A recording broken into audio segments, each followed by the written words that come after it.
नमस्कार ओडिशा संवाद को आपण मानकु स्वागत। आज जो प्रसंग में आम कथबार्ता करने जाऊँचे यार पृष्ठभूमि संपर्क में निहाती आरंभ कर आवश्यकता रही। समय जी आगक बढ़ुची अर्थात काबुल एयरपोर्ट रे बोमा विस्फोरण पर समय जी आगक बढ़ुची से मृत्यु संख्या बढ़िबार लगी। 180 रु ऊर्ध्व जन मृत्युवरण करथिबा बेले अनेक गुरुतर अवस्था रही जो तालिबानी 13 जन मरीथिबा बेले यूएस मरीन कमांडर पाखापाखि 12 रु 13 जन मृत्युवरण करछंती।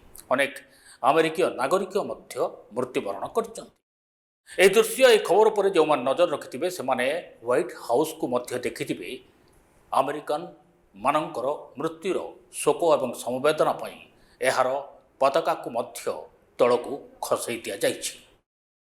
या परे सारा विश्व ए घटना रे चकित होई मृत वरण करथिबा परिवार मानकू समवेदना जणाइचंती। गुरुतर मानकू समानकर स्वास्थ्यावस्था संपर्क करी शुभकामना जणाइचंती एवं एही समवेदनार सुओ एते मात्रा रे अमेरिका को व्यथित करिछि जे अमेरिकार राष्ट्रपति जो बाइडेन देश उद्देश्य विश्व उद्देश्य मध्य एक लाइव स्ट्रीमिंग बा सीधा प्रसारण सहारा नहीं निजर वक्तव्य प्रदान करिसंती एवं एठारु जन्म नेछि तीनोटी शब्द तीनोटी धाड़ी कहले अत्युक्ति हब नाकि। Will not forgive, will not forget, kill the target, what is the guarantee. एही तीनोटी धाड़ी मध्यरु आरंभ करिबा मझिरु किल द टारगेट। संप्रति सूचना मुताबक काबुल एयरपोर्ट रे जो आत्मघाती बोमा विस्फोरण घटा जाइथिला यार मास्टर माइंड को अमेरिका ड्रोन साहाय्य मारी देछि। सबुठ बड़ कथा हला एही ड्रोन माड़ जेउठी जो प्रांतर रे होइछि अफगानिस्तान रो एहा पाकिस्तान एवं अफगानिस्तान रो सीमावर्ती अंचल। प्रश्न उठिला एही स्थान रे अमेरिका केमिति चाहिला कि एठारे ही आईएसआईएस रो मास्टर माइंड लुचि रही जहाकू अमेरिका हत्या करिबो। यार उत्तर अति कम रे मार्च 2020 रे ही जना पड़िथिला।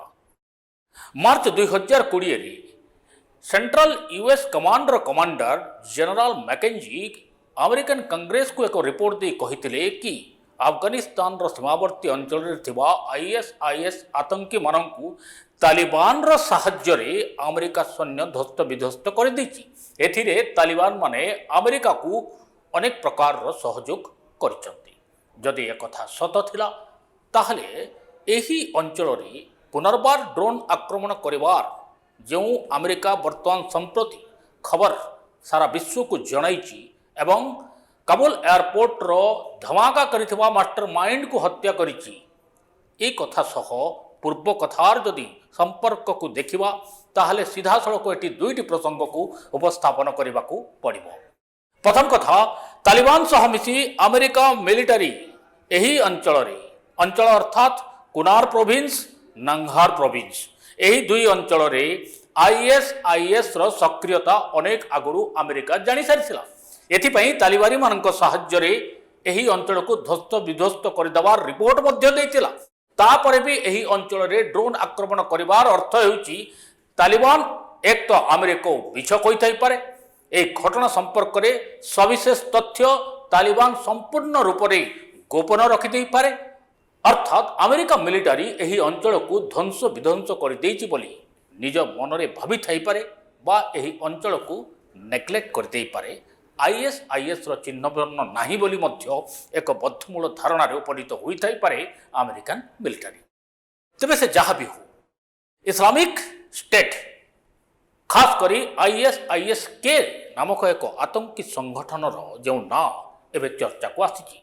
संप्रति काबुल एयरपोर्ट बोमा विस्फोरण पर तालिबान सामान्य हटि जाइछि एवं चर्चा को आसी आईएसआईएस के गोटे आतंक पई सारा विश्व में चिंतित थिबा बेले गोटे भूमि रे दुईटी बड़ आतंक गोष्ठी सारा विश्व को एवं स्तब्ध कर देइचंती। इस्लामिक स्टेट कौन कौन भावुचंती आपण माने एटा तो एक विचारधारा बोली बुझिबा को हबो। 2015 रु 2017-18 मसीहा पर्यंत सीरिया रे आपण आईएसआईएस रो संपर्क रे जानिथिबे। एबे आपण भाबिबे अफगानिस्तान भूमि रे आईएसआईएस पदार्पण केमिति आईएसआईएस जदि मानचित्र को देखिए दुईटी अंचल आपणक नजर को आसिब गोटे है मैग्रेव अन्यटी है खुरासान यही दुईटी अंचल को नामित करिछि दुईटी अंचल को नहीं आईएसआईएस जो विभक्तिकरण होइछि यह होछि इस्लामिक स्टेट मैग्रेव Islamic state Khorasan Iran Turkmenistan Afghanistan यही एक बृहत्तम अंचल होउछि जहाको खुरासान कहा जाए आईएसआईएस के अर्थात आईएसआईएस खुरासान रो यही अंचल सह संपृक्ति रही गल्फ ऑफ आईएसआईएस जदि मानचित्र को देखिए एथिरे तो इंडिया श्रीलंका पर्यंत से मानचित्र रे स्थान देइचंती किंतु आश्चर्यजनक भाव से मानचित्र रे बांग्लादेश ना नहीं तबे ये एक भिन्न प्रसंग ए बाबद आम पर कथा हुआ तब आईएसआईएसएम आईएसआईएस वर्तमान तो चित्र को आसी आईएसआईएस के एवं जेतेबेले आईएसआईएस खुरासान तरफ काबुल एयरपोर्ट रे धमाका करा जाइथिला जेमिति आगुरु कहिथिले पुनर्बार फेरुची we will not forgive we will not forget ए घटना सेतेबेले जन्म नेला जेतेबेले जो बाइडेन बाध्य हेले सारा विश्व संपर्क रे निजर वक्तव्य रखिबा पई एवं सेथिरे से समवेदना जणैबा सह सीधा सड़क कहिथिले ना तो आमे भूली पारिबु ना तो आमे क्षमा देबु आमे निश्चित मात्रा रे हमला करिबु एवं सबुठ बड़ कथा है जेतेबेले एही लाइव स्ट्रीमिंग चलुथला जो बाइडेन कर वक्तव्य को अनेक लोक लाइव स्ट्रीमिंग रे डिसलाइक करबा आरंभ कले एहाको एक राजनैतिक सुजोग भाव में व्यवहार करबा पई पछले नहीं रिपब्लिकन पार्टी जहाँकि डोनाल्ड ट्रंप कर पार्टी जेमिति कि आपण माने जानती जो बाइडेन हेले डेमोक्रेटिक पार्टी रो सदस्य रिपब्लिकन पार्टी रो सदस्य माने बे चिंता करूचंती कि जो बाइडेन को एक इम्पिचमेंट प्रोसेस रे पकाइबे एमिति भी डोनाल्ड ट्रंप को विरुद्ध में दुई थर इम्पिचमेंट प्रोसेस होइतिबा आपण माने खबर पाइथिबे तेबे से जहाँ भी हो संख्या गरिष्ठ तो सेमानकर नाही तेणु से क्यों भली भाव में प्रचेषा कर एक भिन्न प्रसंग किंतु एक कथा को जो बाइडेन निश्चित मात्रा रे लक्ष्य करिसंती निशाना साधी डोनाल्ड ट्रंप जो बाइडेन को सीधा सड़क कहते कि प्रथमे नागरिकों को प्रत्याहार करिवार थिला प्रथमे सही बेस उपर आक्रमण करिवार थिला जहाँ अमेरिका मिलिटारी को अफगानिस्तान रे सहायता मिलुथला तापर अस्त्र शस्त्र को प्रत्याहार करिबा परे अमेरिका मिलिटारी फेरी था किंतु संपूर्ण ओलटा जेहेतु बाइडेन को निष्पत्ति थिला तेणु एभली एक दुर्दिन अमेरिका को देखा पड़ी ए घटना अनेक मात्रा रे अमेरिका रे एक चर्चार खोराक जोगाई बरं यह कहुँ राष्ट्रपति मध्य एक प्रकार विवाद आरंभ होइछि काबुल एयरपोर्ट बोमा विस्फोरण परे परे we will not forgive we will not forget अर्थात यही लोक को आम क्षमा देबु नहीं जार परिणाम स्वरूप अफगानिस्तान रो दुईटी प्रोविंस कुनार प्रोविंस एवं नंगहार प्रोविंस जो अनेक दिन आगु आईएसआईएस रो जो आतंकी माने सक्रिय थिले एक कथा तो आगु मु कहि सारिछि तेणु यही दुई जो अंचल रही दुईटी जाक अंचल पाकिस्तान रो सीमावर्ती अंचल एठू आसिला तृतीय धाड़ी कथा तृतीय धाड़ी में कही कि व्हाट इज द गारंटी अर्थात वर्तमान जो बाइडेन को पार्टी सदस्य माने एवं डोनाल्ड ट्रंप को पार्टी सदस्य माने उभय मिलित गोटे प्रश्न अमेरिका प्रशासन को पचारि कि एमिति कौन गारंटी अच्छी जो जना पड़ो कि भविष्य में पाकिस्तान यही आतंकी मानू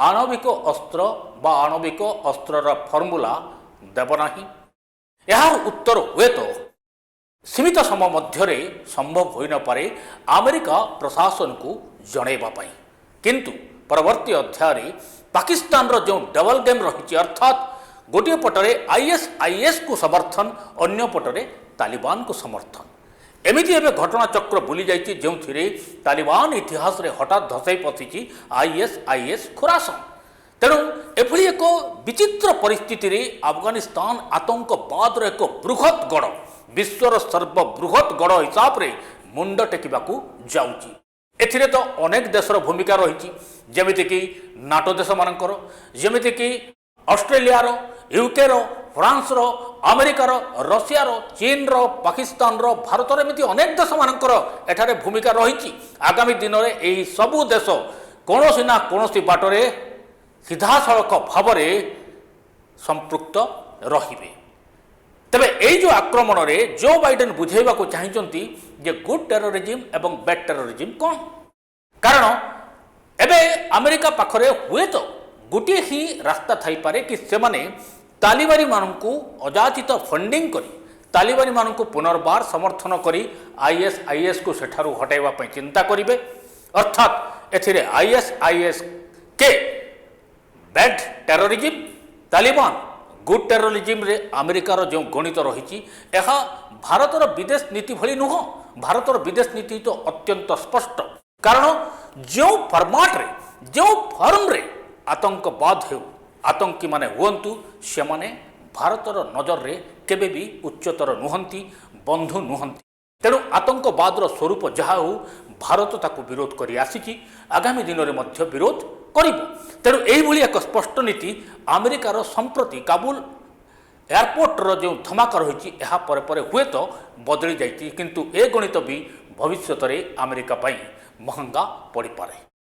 तेणु जेतिकी जेतिकी समय आग को बढ़ुची सेतिकी सेतिकी आतंकर कला बादल विश्व रे ग्राथिबाकू जाउची। एमिति अमेरिकार रणनीति अमेरिका भीतर राजनीति एवं एक किंभूत किंभाकार परिस्थिति होई अफगानिस्तान घटना सह जोड़ी हो जाइए। आग को चली अफगानिस्तान जो परिवर्तित समीकरण ए प्रसंग में आम निश्चित मात्रा आपण मान पाखरे उपस्थापन करूँ से प्रसंगटी को।